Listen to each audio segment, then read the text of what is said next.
నమస్కారాలు. నిన్నటి రోజున మేయర్ వసీం మాట్లాడుతుంటే దయ్యాలు వేదాలు వదిలించినట్లుంది. ఎందుకంటే తను మాట్లాడుతూ సూపర్ 6 పథకాల గురించి, అనంతపురం నగరం గురించి, అనంతపురం నగరంలో ఏమాత్రం అభివృద్ధి చేయలేదంటూ మాట్లాడడం చాలా హాస్యాస్పదంగా ఉంది మేయర్ వసీం అని ఈ మీడియా ద్వారా నేను తెలియజేసుకుంటున్నా. ఎందుకంటే అనంతపురం నగరానికి వస్తే దాదాపు ఎన్నడూ లేని విధంగా దగ్గుపాటి ప్రసాద్ అన్న మన శాసనసభ్యులు అభివృద్ధి పదంలో నడుచుకుంటూ పోతున్నారు. ఎందుకంటే దాదాపు 151 కోట్లతో పనులు నిర్మాణం చేయబడితే అందులో 134 కోట్ల పనులు పూర్తయిన సంగతి వాస్తవం కాదా మేయర్ వసీం అని ఈ మీడియా ద్వారా నేను సూటిగా అడుగుతున్నా. అదేవిధంగా మున్సిపల్ జనరల్ ఫండ్స్లో 133 పనులు మొదలు పెడితే 35,64,00,000తో 133 పనులు పూర్తయిన సంగతి నీకు తెలియదా మేయర్ వసీం అని ఈ మీడియా ద్వారా మిమ్మల్ని సూటిగా అడుగుతున్నా. అదేవిధంగా సిఎంఆర్ రిలీఫ్ ఫండ్ ద్వారా దాదాపు 5 కోట్లు వస్తే అందులో 2 కోట్లు ముస్లిం మైనార్టీలకే ఇచ్చిన ఘనత దగ్గుపాటి ప్రసాద్ అన్నదని, అలాగే మా సీఎం చంద్రబాబు నాయుడు గారిదని తెలియజేసుకుంటున్నా. మైనార్టీలని గుండెల్లో పెట్టుకున్న వ్యక్తి ఎవరైనా ఉన్నారంటే అది ఎమ్మెల్యే దగ్గుపాటి ప్రసాద్ అన్న గారు. ఎందుకంటే దాదాపు 100లాది కుటుంబాలకు ఇది వైద్యపరంగా ఆదుకున్న వ్యక్తి ఎవరైనా ఉన్నారంటే చంద్రబాబు నాయుడు గారు మరియు దగ్గుపాటి ప్రసాద్ గారు అని తెలియజేసుకుంటున్నా. అదేవిధంగా టౌన్ ప్లానింగ్ గురించి మాట్లాడుతున్నావు. టౌన్ ప్లానింగ్లో అవినీతిలు జరుగుతున్నాయని ఈరోజు నువ్వు మాట్లాడుతున్నావే. గతంలో వ్యవస్థలనే చిన్న భిన్నం చేసిన వ్యవస్థ మీ వైఎస్ఆర్సీపీ వ్యవస్థ కాదా అని నేను అడుగుతున్నా.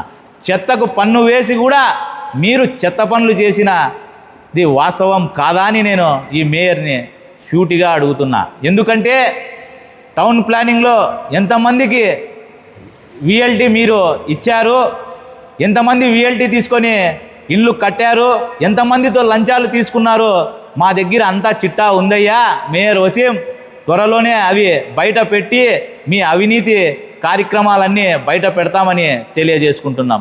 అదేవిధంగా మీరు దేవాదు సంపదలోలే మాట్లాడుతున్నారే. 300 కోట్లతో బ్రిడ్జి వస్తే మా హయాంలో మీరు కట్టారు.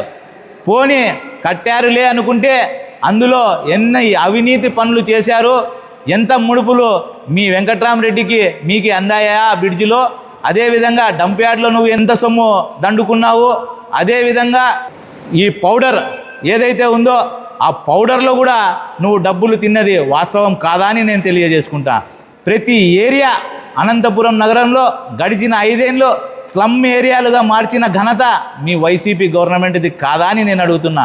ఎప్పుడైనా ఒక గంప సిమెంటు మీరు ఏ వార్డులో అయినా అభివృద్ధి కార్యక్రమాలు చేశారా అని నేను అడుగుతున్నా. అదేవిధంగా ఈరోజు మా కూటమి ప్రభుత్వంలో ప్రతి ఒక్క వార్డులో డ్రైన్లు అయితేనేమి, సీసీ రోడ్లు అయితేనేమి, లైట్లు అయితేనేమి అభివృద్ధి పదంలో నడుపుతుంటే మీరు ఓర్వలేక రాళ్ళు ఇసురుతున్నారే. ఈ రాళ్ళు ఎవరికి తగలవు, ఆకాశం మీద ఉమ్మేస్తే అది మీ మీద పడుతుందని తెలియజేసుకుంటున్నా మేయర్ వసీం. అదేవిధంగా మా సూపర్ 6 గురించి మాట్లాడుతున్నావు. సూపర్ 6 పథకాలు వచ్చిన నెలకే 4,000 వృద్ధాప్య పింఛన్ ఇచ్చిన ఘనత చంద్రబాబు నాయుడు గారిది. 6,000 వికలాంగుల పింఛన్ ఇచ్చిన ఘనత చంద్రబాబు నాయుడు గారిది. అదేవిధంగా శాశ్వతం మీద బెడ్ మీద ఉన్న వాళ్ళకి 15,000 ఇచ్చిన ఘనత చంద్రబాబు నాయుడు గారిది. డిఎస్సి ద్వారా 16,000 పైచీలకు ఉద్యోగాలు ఇచ్చి ఇండస్ట్రీలు తెచ్చి లక్షలాది మంది యువతకు ఉపాధి కలిపే విధంగా పోతున్న చంద్రబాబు నాయుడు గారిని, కూటమి ప్రభుత్వాన్ని విమర్శిస్తున్నావే. నీకు ఏమైనా భావ్యమా అని అడుగుతున్నా. సూపర్ 6 పథకాల్లో దాదాపు మహిళలకైతేనేమి, సిలిండర్లు అయితేనేమి, అలాగే పిల్లలకు విద్య కోసం ఎంతమంది చదివితే అంతమందికి 15,000 ఇచ్చిన ఘనత చంద్రబాబు నాయుడుది కాదా మేయర్ వసీం అని నేను అడుగుతున్నా. మీరు మాట్లాడే ముందు ఏదైనా తెలుసుకొని మాట్లాడితే బాగుంటుందని తెలియజేసుకుంటూ